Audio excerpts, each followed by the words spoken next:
नमस्कार, मैं गायत्री गोली आज आपके सामने प्रस्तुत करने जा रही हूँ रश्मि रथी के द्वितीय सर्ग का दूसरा भाग। कर्ण इस भाव से निश्चल बैठा रहा कि हिलने डुलने से गुरु की नींद उछट जाएगी, किंतु कीड़े ने उसकी जांघ में ऐसा गहरा घाव कर दिया कि उससे लहू बह चला।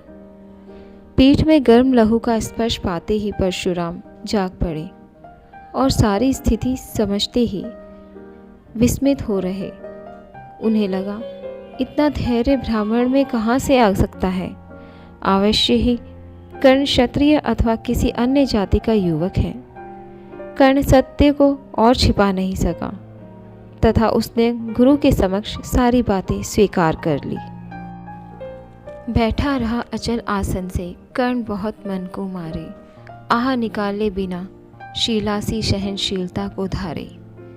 किंतु लहू की गर्म धार जो सहसा आन लगी तन में, परशुराम जग पड़े रक्त को देख हुए विस्मित मन में।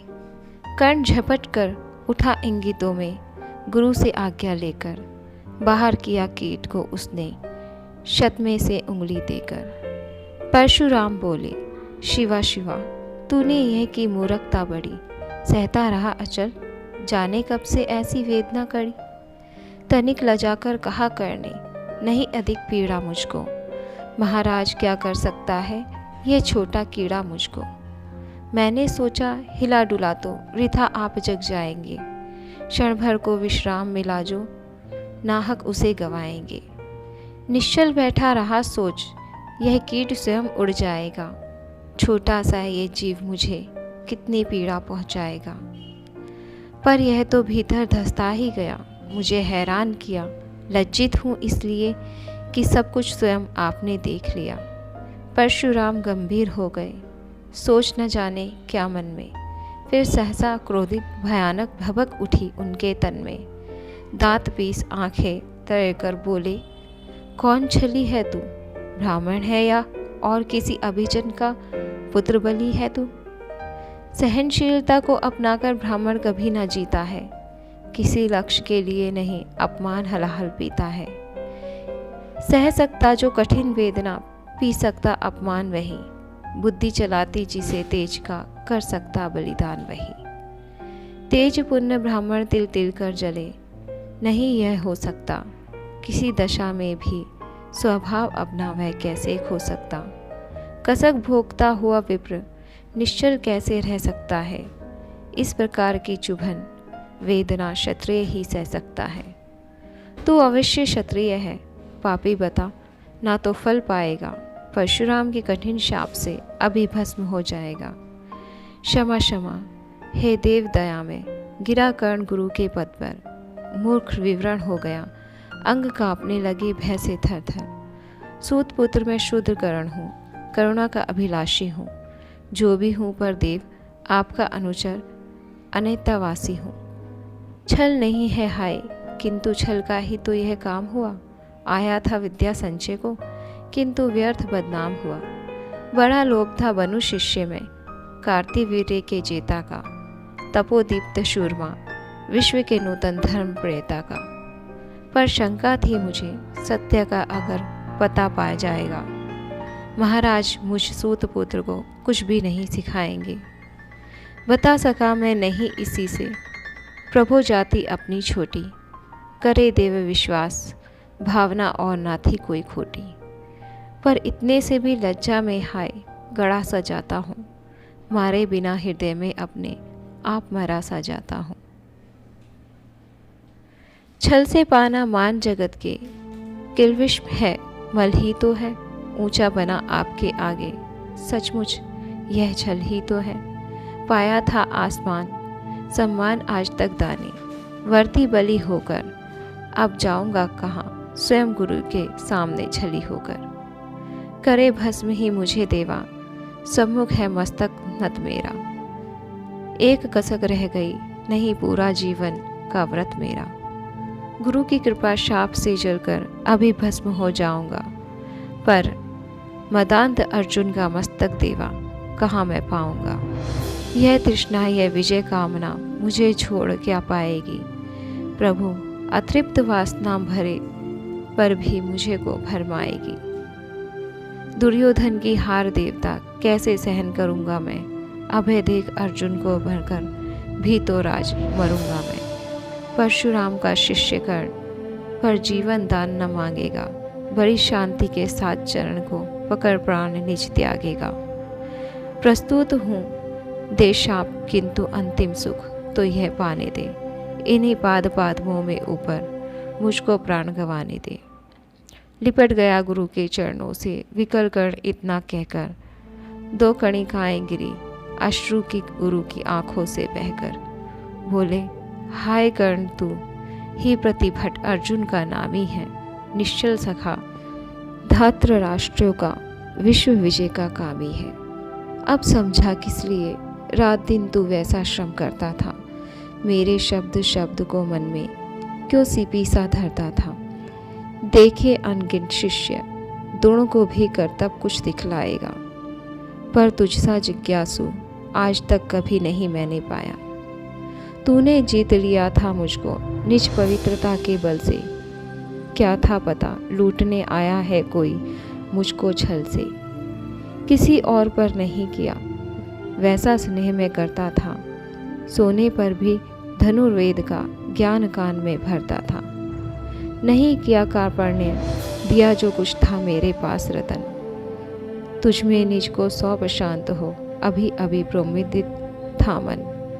पापी बोल अभी भी मुख से तू ना सूत रथ चालक है, परशुराम का शिष्य विक्रमी विप्रंश का बालक है। सूत वंश में मिला सूर्य सा कैसे तेज प्रबल तुझको, किसने लाकर दिए कहाँ से कवच और कुंडल तुझको। सूत सा रखा जिसे उसको कैसे कठोर हो मारूं मैं, जलते हुए क्रोध की ज्वाला लेकिन कहाँ उतारूं मैं। पद पर बोला कर्ण दिया था जिसको आँखों का पानी, करना होगा ग्रहण उसी को अनल आज है गुरु ज्ञानी। बरसाइए अनल आँखों से सिर पर उसे संभालूंगा, दंड भोग जलकर मुनिस्तम छल का पाप छुड़ा लूँगा। परशुराम ने कहा कर्ण तू वेद नहीं मुझको ऐसे, तुझे पता क्या सता रहा है मुझको अस्मन्नत कैसे। पर तूने छल किया दंड उसका अवश्य ही पाएगा, परशुराम का क्रोध भयानक निष्फल कभी न जाएगा। मान लिया था पुत्र इसी से प्राण दान तो देता हूँ, पर अपनी विद्या का अंतिम चरण तेज हर लेता हूँ। सिखलाया ब्रह्मस्त्र तुझे जो काम नहीं वह आएगा, है यह मेरा श्राप समय पर उसे भूल तू जाएगा। कर्ण विकल हो खड़ा हुआ कह हाय क्या यह क्या गुरुवर, दिया शाप अत्यंत निरुद्रण, लिया नहीं जीवन क्यों हर। वर्षों की साधना साथ ही प्राण नहीं क्यों लेते हैं, अब किस सुख के लिए मुझे धरती पर जीने देते हैं। परशुराम ने कहा कर्ण यह शाप अटल है, सहन करो जो कुछ मैंने कहा उसे सिर पर ले सादर वहन करो। इस महेंद्रगिरी पर तुमने कुछ थोड़ा नहीं कमाया है, मेरा संचित लिखित ज्ञान तूने मुझसे ही पाया है। रहा नहीं ब्रह्मास्त्र एक, इससे क्या आता जाता है, एक शस्त्र बल से ना वीर कोई सब दिन कहलाता। नई कला नूतन रचनाएं, नई सूझ नूतन साधन, नए भाव नूतन उमंग से वीर बने रहते नूतन। तुम तो स्वयं दीप्त पोषक हो कवच और कुंडल धारी, इसके रहते तुम्हें जीत पाएगा कौन सुभट भारी। अच्छा लो वर भी की, विश्व में तुम महान कहलाओगे, भारत का इतिहास कीर्ति से और धवल कर जाओगे। अब जाओ लो विदा वत्स, कुछ कड़ा करो अपने मन को, रहने देते नहीं यहाँ पर हम अभिशप्त किसी जन को। हाय छीनना पड़ा मुझी को दिया हुआ अपना ही धन, सोच सोच यह बहुत विकल हो रहा नहीं जाने क्यों मन। व्रत का पर निर्वाह कभी ऐसे भी करना होता है, इस कर से जो दिया उसे उस कर से हरना होता है। अब जाओ तुम कर्ण, कृपा करके मुझे निसंग करो, देखो मत यूं सजल दृष्टि से व्रत मेरा मत भंग करो। आह, बुद्धि करती है ठीक था जो कुछ किया, परंतु हृदय मुझसे के विद्रोध तुम्हारी मना रहा, जाने क्यों जय। अनायास गुणशील तुम्हारे मन में उगते जाते हैं, भीतर किसी अश्रु गंगा में मुझे बोर नहलाते हैं। जाओ जाओ कर्ण, मुझे बिल्कुल असंग हो जाने दो, बैठ किसी एकांत कुंज में मन को स्वस्थ बनाने दो। भय है तुम्हें निराश देखकर छाती कहीं न फट जाए, फिरा न लूं अभिशाप पिघल कर वाणी नहीं उलट जाए। इस प्रकार के परशुराम ने फिरा लिया आनंद अपना, जहाँ मिला था वहीं कर्ण का बिखर गया प्यारा सपना।